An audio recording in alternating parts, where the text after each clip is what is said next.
As a possible government shutdown looms this week, President Trump is planning to meet with congressional leaders from both sides of the aisle on Monday after canceling a meeting last week, saying Democrats had unserious and ridiculous demands. For the latest on where things stand, let's bring in Senate Majority Whip John Barrasso. Senator, thank you for joining the Sunday briefing. Great to be with you, Jackie. Thank you. Thank you. So, sir, you've been around Washington quite a while. You probably remember this from not too long ago. Listen here. We shouldn't shut down the government over a dispute. House Republicans have been ordered to shut down the government and hurt the very working class Americans that many of them pretend to want to help. It is not normal to shut down the government when we don't get what we want. So what changed with Democrats? Well, the radical wing of the Democrat Party is demanding that Chuck Schumer shut down the government. If he doesn't, there's going to be hell to pay with his left wing. And in spite of a meeting coming up at the White House and in spite of the damage it's going to do to the country, Chuck Schumer's trying to save his own hide. He's given us $1 trillion ransom note, or he wants for the government just to stay open for the next 4 weeks. It's preposterous. So he meets with President Trump. President Trump is the best deal maker in the world. President Trump's not going to pay this ransom. There's a simple solution, a bipartisan, already passed the House, continuing resolution to fund the government for 7 weeks at the current state of funding. And the Democrats are very familiar with this because they did it 13 times in a bipartisan way when Joe Biden was in office. Yeah, you're talking about right now, Chuck Schumer is bowing. He's bowing to that liberal group, AOC, Bernie Sanders, Elizabeth Warren, and the American people should not be punished for Chuck Schumer's political problems with his own party, which is sinking. So you're talking about a clean CR, continuing resolution, which is what Democrats always ask for. It's what they're being offered now. But on the other side of the same coin, Democrats are saying that why would we agree to extend Biden-era funding levels and expect it's going to stick when there have been so many pocket rescissions and executive orders? Do they have a point with that? No, they don't. We need to continue for the next 7 weeks doing the budgets and make sure that we move forward as a country.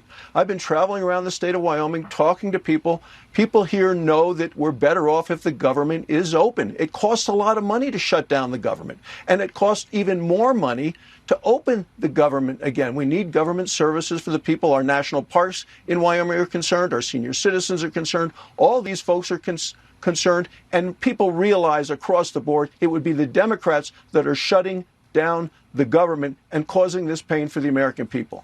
So both sides are pretty dug in, and it looks like we're going into a shutdown. It could even be a prolonged shutdown. Do you foresee a scenario where, in order to reopen the government, Senate Republicans would be forced to blow up the filibuster?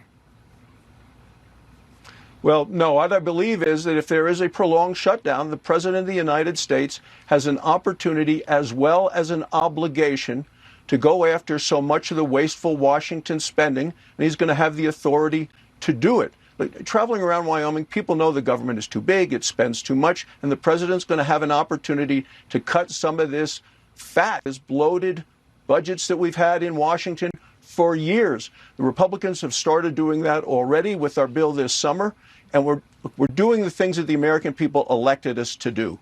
Secured the border, making communities safer, made these tax cuts permanent. People realize the country is getting back on track, and what we need to do is keep the government open. You mentioned shrinking the federal workforce. The Office of Management and Budget is already circulating a memo to agencies saying that they're directed to use this opportunity to consider reduction in force notices. That's pretty significant. But if mass firings start to begin, are you at all concerned that regular people are going to look at the party in power and the Trump administration and say that they're to blame for a shutdown, even though it's really about getting 10 Democrats to sign on in the Senate? Well, I think it's pretty clear, listening to the radical left, that this is going to be a Schumer shutdown if there is a shutdown. Schumer ought to listen to his own arguments from back in March about why they needed to keep the government open and the damage and the pain it does to the American people. But he's toxic with his party right now. The Democrats are really in free fall. This is going to hurt them more than Republicans. The key issue is we need to keep the government open and functioning. It's the right thing to do for our country. And we've done it 13 times when Joe Biden was in the White House. We need to continue it and then continue the negotiations and the discussions and the appropriations process, the budgeting, over the next 7 weeks so we can fund the government for the next year. Got to get on the board with you with the other big news of the week before we run out of time. The former FBI Director James Comey indicted. Your reaction to that? Do you think the charges stick? Well, let's get back to first principles. The American people want a government they can trust, and they want to have faith in the system, and specifically the legal system. And people I talk to in Wyoming continue to say they're worried that there's been a two-tier system of justice in the United States. People want accountability. So with regard to Comey, look, we know his hands aren't clean from Hillary's email issues. We know they're not clean from Russiagate. And right now, if it's found that he has lied to Congress, then the law has to apply as written.